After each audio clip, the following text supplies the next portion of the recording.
Sekali peristiwa, orang-orang Farisi berunding bagaimana mereka dapat menjerat Yesus dengan suatu pertanyaan.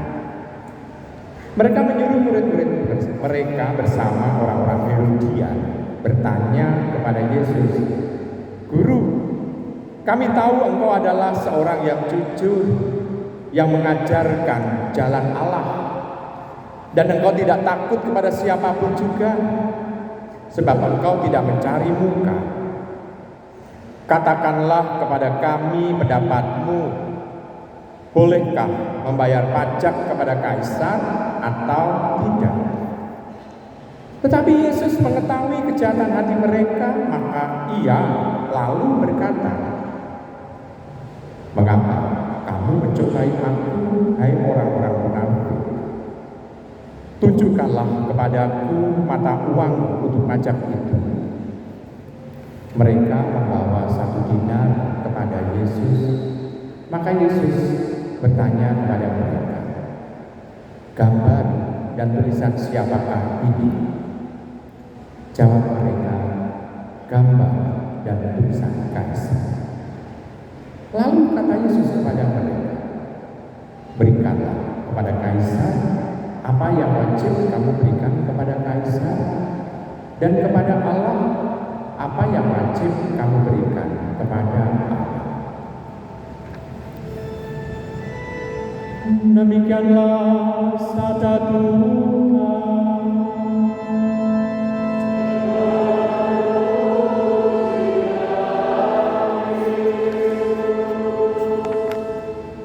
Ibu bapak, saudari-saudari terkasih dalam Tuhan, dikatakan oleh Tuhan bahwa apa yang wajib kamu berikan kepada kaisar, ya berikanlah kepada kaisar. Apa yang kepada Allah juga yang wajib kamu berikan kepada Allah. Kita seolah-olah mengacu dua Tuhan. Ada dikatakan dalam Injil, ada kaisar pemerintahan, lalu ada Allah. Tetapi sebetulnya di situ tampak diungkapkan bahwa tidak ada bedanya, karena yang penting hatinya mengarah kemana. Negara kita merdeka sudah 81 tahun. Kalau 81 tahun itu untuk usia manusia adalah usia yang tua, usia yang sepuh. Tetapi apakah orangnya itu sudah mengalami kemerdekaan? Di sini kita bisa melihat. Oke, untuk menjelaskan mengenai kemerdekaan itu, kita harus kembali ke panji-panji nasional kita, yakni Pancasila. Simbol negara kita, Pancasila. Masih hafal Pancasila? Masih? Yang pertama apa? Yang kedua? Yang ketiga? Yang keempat?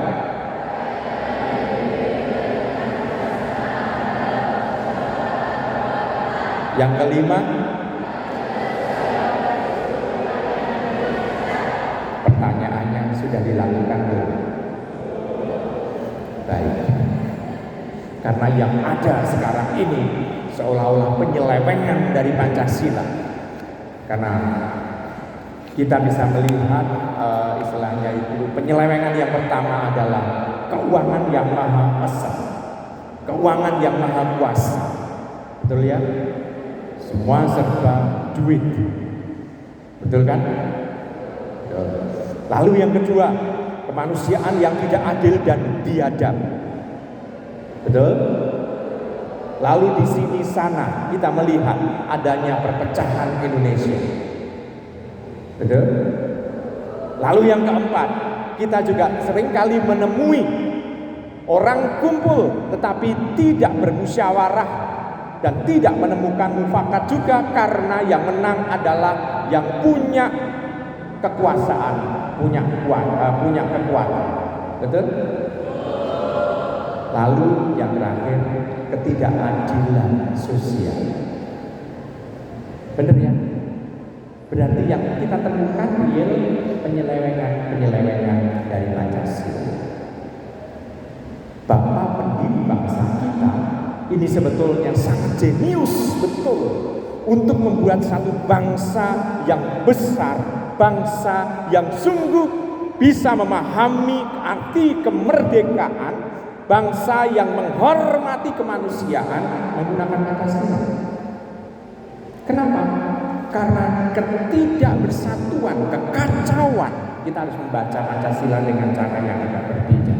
Kita bisa melihat kekacauan yang ada hanya bisa diredam kalau ada dasar dari Pancasila. Dasar itu artinya paling bawah, yakni apa? Sila kelima, keadilan sosial. Kalau orang sudah mengalami keadilan sosial dan dia mengalami keadilan pula, baru bisa diajak untuk musyawarah, baru bisa diajak untuk mencari mufakat. Kalau sudah bisa bermusyawarah dan bisa bermufakat, baru bisa merasakan dan mengalami persatuan Indonesia. Dan kalau orang bangga akan persatuan negaranya, maka dia bisa bersikap adil dan beradil. Sungguh dia memperlihatkan penghormatan kepada kemanusiaan.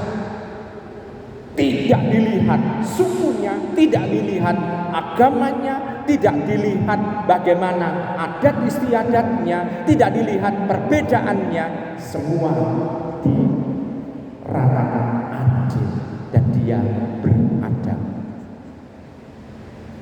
Lalu kalau orang sudah bisa beradab dan menghormati kemanusiaan, doanya ini sungguh-sungguh bisa mantra kepada Tuhan.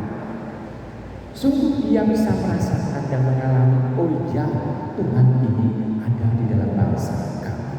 Maka paling puncak adalah ketuhanan yang Maha Esa di sana.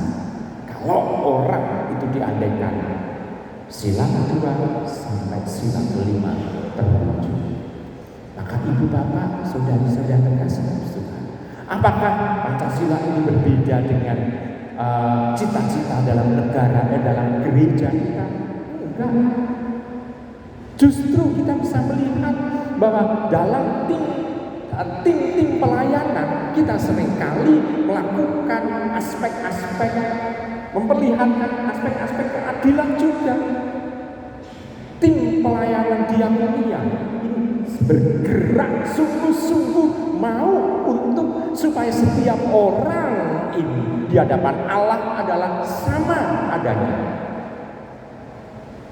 Kita juga bisa melihat juga bahwa dalam setiap keputusan itu tidak selalu dari romonya, tidak selalu dari paus, tidak selalu dari bapak uskup, tetapi mari kita duduk bersama, kita rembuk bareng untuk kepentingan bersama. Ada musyawarah, ada mufakat, ada kebaikan bersama, sehingga kita bisa melihatkan aspek kesatuan kita di gereja Paulus Miki juga. Oh, ternyata dalam gereja Paulus Miki tidak ada bedanya dengan gereja tetangga kita, paroki tetangga kita. Sama ternyata ada aspek kesatuannya diperlihatkan, kesatuan di dalam Tuhan. Dan itu membuat kita semakin mampu menghormati yang lain. Dan hidup doanya juga diperlihatkan kekusyukan yang luar biasa. Kita bisa melihat sama cita-cita negara kita dengan kita dalam hidup beriman, tapi dalam bersama. Hanya masalahnya kalau dalam negara, dalam cita-cita itu kita mendapatkan kemerdekaan yang sejati, dalam pandangan kita kemerdekaan yang sejati itu setelah orang itu mengalami pemberangkatan jenazah. Betul kan? Kemerdekaan sejati yakni kebersatuan dia dengan Tuhan. Mau? Siapa yang mau ingin merdeka yang sejati bersama dengan Allah? Halo? Mau? Mau? Mau? Siapa yang mau? Oh ya, yang lain? Siapa yang takut?